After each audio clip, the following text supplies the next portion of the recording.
Hello, my name is Andy and I am the Village Idiot. I'm armed with a car and a GoPro and an unhealthy amount of time on my hands. I'm using that time to attempt to visit every civil parish in England.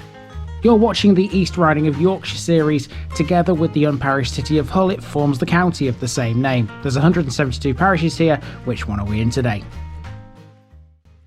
Welcome back to the East Riding of Yorkshire, folks. Now today we're in a place that's got a very unusual name. There are some theories as to how it got its name and we will talk about those, but one thing I can definitely assure you is it's not what people think it means. Welcome to Wetwang.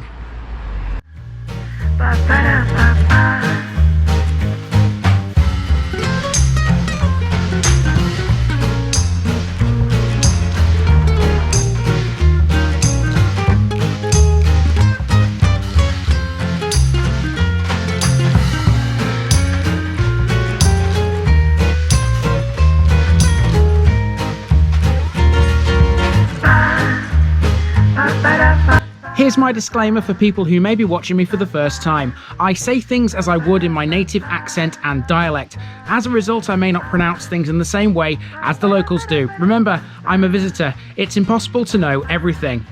Leave me a comment, spin me a like and bash that subscribe button. Let's get to today's parish video.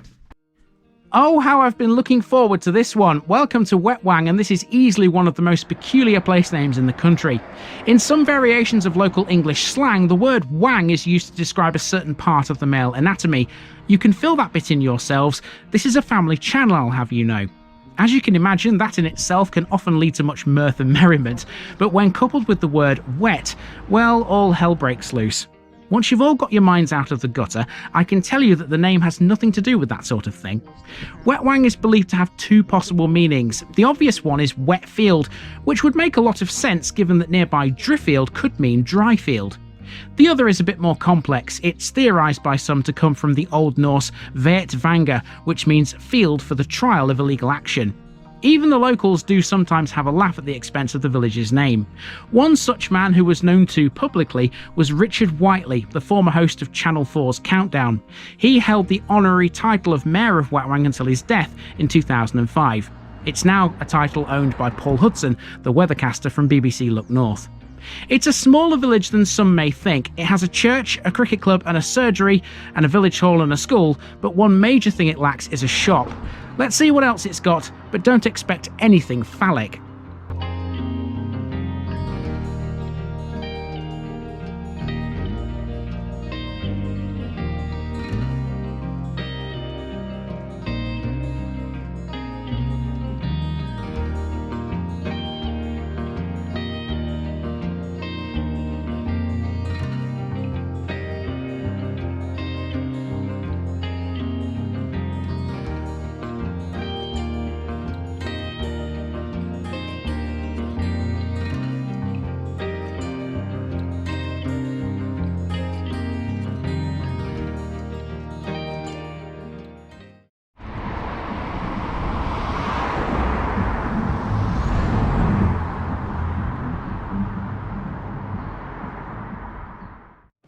We start in the village centre. In front of us on the right is a former pub. It was called the Black Swan and was so named because it actually used to have black swans. Next door is a chippy, one of 29 nationwide locations of the chip shop chain Deep Blue. 4 of them are right here in East Yorkshire. Wetwang lacks any other shops, which is quite surprising. There used to be one at number 14 Main Street, but it's now closed. There is a church though. Wetwang's church is dedicated to St Nicholas. It's one of the churches on the Sykes Churches Trail, named after Sir Tatton Sykes and his son, who built, rebuilt and restored many churches in the area. The Sykes name is something which will crop up a few times in other nearby villages. Keep it in mind. Here's the war memorial. It takes the form of a cross at which this wire mesh soldier stands with his head bowed. There are 12 names on it in total. So the church itself is kind of hidden from view by these trees. Here we go. As you walk up the drive, you walk past these trees, and there is the tower with its rather nice looking gold clock. Now apparently this is open. Do you want to try the door, Nikki? Yeah, looks like the guttering needs a bit of attention. Yeah, it does, you're right. That does need a bit of attention.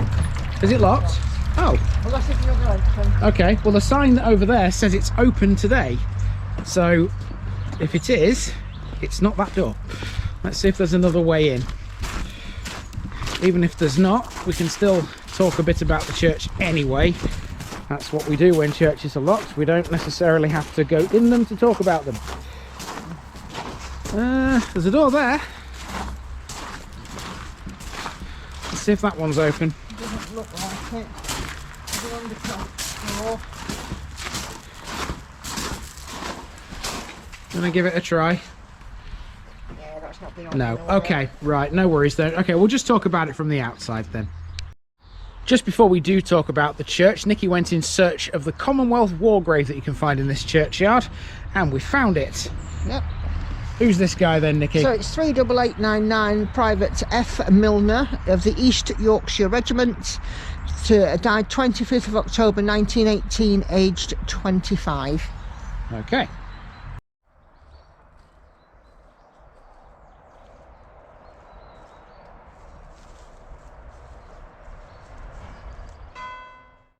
St Nicholas's Church is of Norman origin, dating from 1140. Its tower, north chapel and porch were added later. It was restored in 1845 by Sir Tatton Sykes, the 4th Sykes baronet. This was followed by a much more thorough rebuilding in 1895 by his son, also Sir Tatton Sykes, and the 5th baronet. Both were members of the wealthy Sykes family who we talked about in Kirk Ella. Here at the church you can find a bust of the 5th baronet. As well as Temple Moore, he worked with well-known architects like Hodgson Fowler and G.E. Street. Whilst his father's achievements were notable, his were far greater and unparalleled anywhere else in Britain. At nearby Sledmere, where the Sykes family lived, is the massive Sir Tatton Sykes Memorial, which you can see from Wetwang. Out of the church now, we're back to Main Street, and here we have a phone box, which claims to be an information point.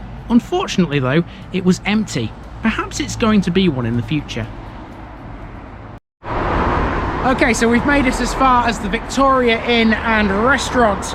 Now, everything we've seen so far has, generally speaking, been on the sort of left-hand side of the road as we walk down. We will be seeing the right-hand side of the road a bit later because of the nature of this route. I've got to walk down the main street twice. If I turn the camera around, you'll see one of the things we'll be talking about later, and that is St Paul's Methodist Church. For now, we're carrying on that way, and when we reach a road on the left, we'll be taking a left turn.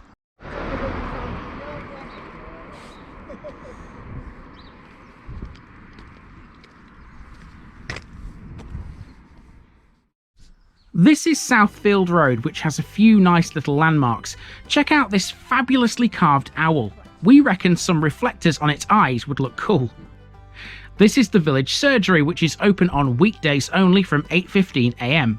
On Wednesdays and Thursdays, it closes at midday. The rest of the week, it's 6 o'clock. With only one side of the street being developed, Southfield Road offers some great views across the wolds. We stop for a while to take them in. Next, we pass the rear entrance to the Victoria Inn, which is also where you go for the pub's car park. Have you ever seen a Queen Victoria postage stamp? Well, you have now. The Victoria Inn is named after the former Queen, although originally it was called the Rose and Crown. It's still a popular watering hole for villagers.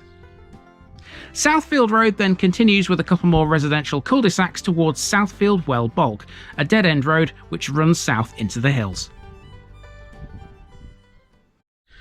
Okay, so we've walked down Main Street and we've returned down Southfield Road, and of course we will be seeing Main Street again at some point, but to do that I've got to get up to the north of the village and walk down Northfield Road yet. In between the two we've got a few other things to talk about. One of them is the school, which is right behind me, so let's talk about that next.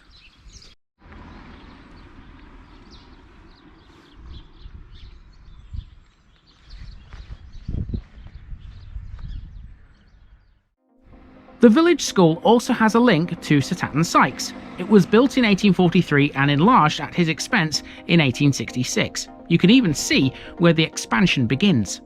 The most recent addition here was a new classroom in 1999, opened by the former honorary mayor of Wetwang, the late Richard Whiteley. Directly opposite the school is the village hall, or to give it its full name, the Wetwang Community Hall. This is the setting for a wide variety of community events.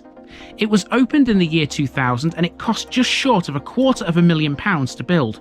It replaced a wooden hall originally built in 1938. On the wall we've got a parish notice board and Nikki was there with the TVI cards. Mark it off folks, 95 down now in the East Riding of Yorkshire. A right turn then takes us onto Pulham Lane. Before the modern A166 was built, this, believe it or not, was the main road. It's not easy to believe that now. Okay, behind me here is the vicarage, which we pass on our way towards Wetwang's sports and recreation area, which includes a cricket club. Let's go and find them next.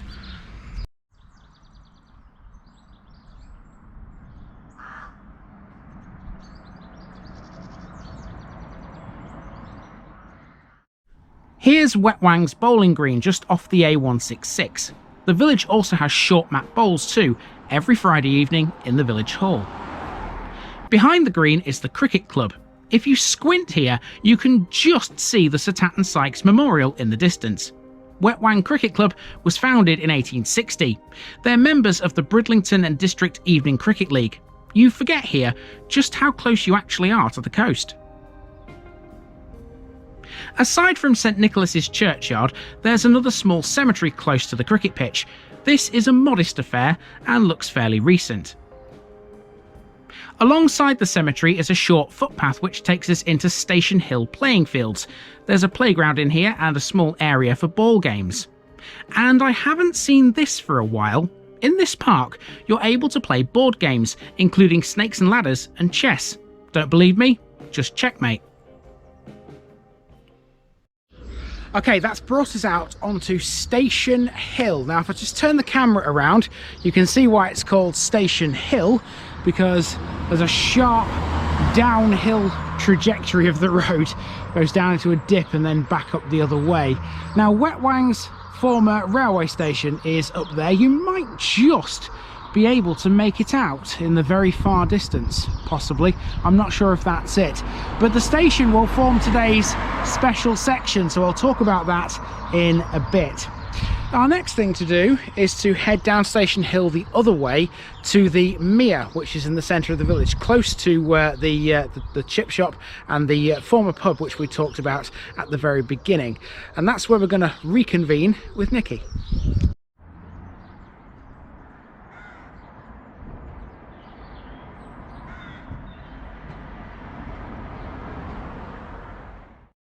Wetwang's village pond or mere is sometimes known as the Bottom Pond to distinguish it from another one that was called Top Pond.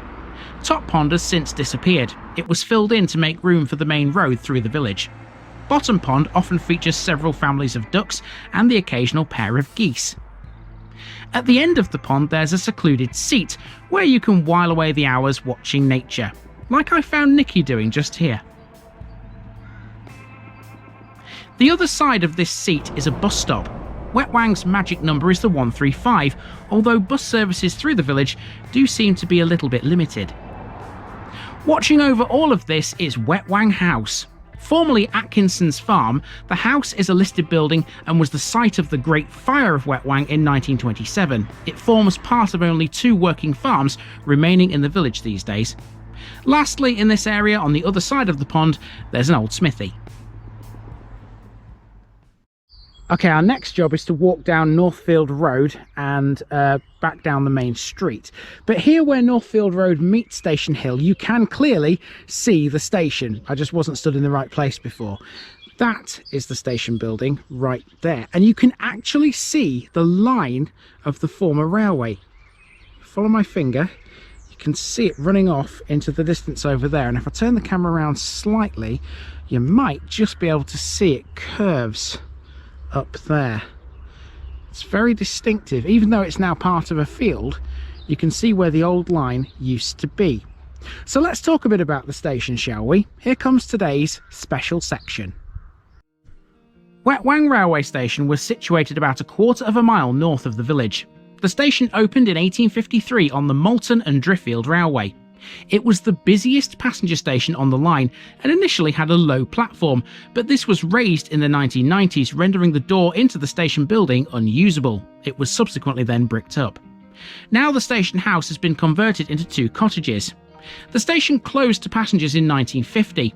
When services ran on the line, they earned the nickname Molten Dodger. Between the 1920s and 1950s, the line transported chalk from quarries at Burdale and Warham. When Burdale Quarry closed in 1955, the line soon followed, closing in 1958. The track has been lifted, but a short section reopened in 2015 as a heritage attraction operating as the Yorkshire Wolds Railway. Keep that in mind because in the next East Riding episode we'll be seeing what that looks like. And Wetwang has something else that deserves a special section. You see, the village is famous for a lot of archaeological finds, including the Wetwang woman. Off the A166 is a street called Chariot Way.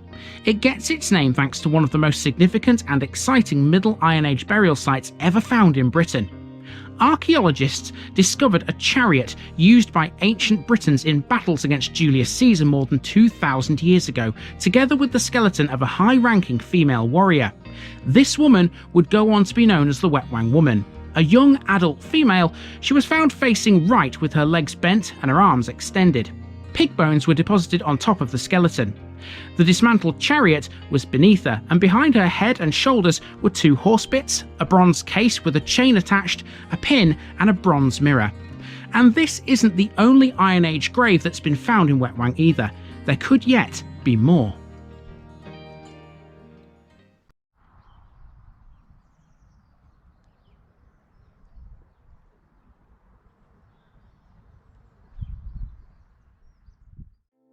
To finish the walk, it's Northfield Road, and this takes us past the village allotments. One more for the fans to add to their ever-growing collection. Not far up the road is the Wetwang Community Playground, and this whole road offers amazing views to the north over the former railway line. Where the road bends, there used to be a post mill, Wetwang Post Mill. It stood where this house is. No surprise then that this is called Old Mill House. This was the original mill house, a unique building. This was constructed in 1760 with its ground floor below ground level. Character or what? And now we're back to Main Street. There are 2 things left to see. One of them is Brooklands Garage, a local car dealer, and the other is the Methodist Church. This is dedicated to St Paul. In the late 1800s, Wetwang had 2 primitive chapels. One of them was built on land granted by who else than Sir Tatton Sykes.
And there you go, folks, that's been the parish of Wetwang, and hopefully this video has gone some way to proving that it's got absolutely nothing to do with a certain part of the male anatomy that may or may not be a little bit moist.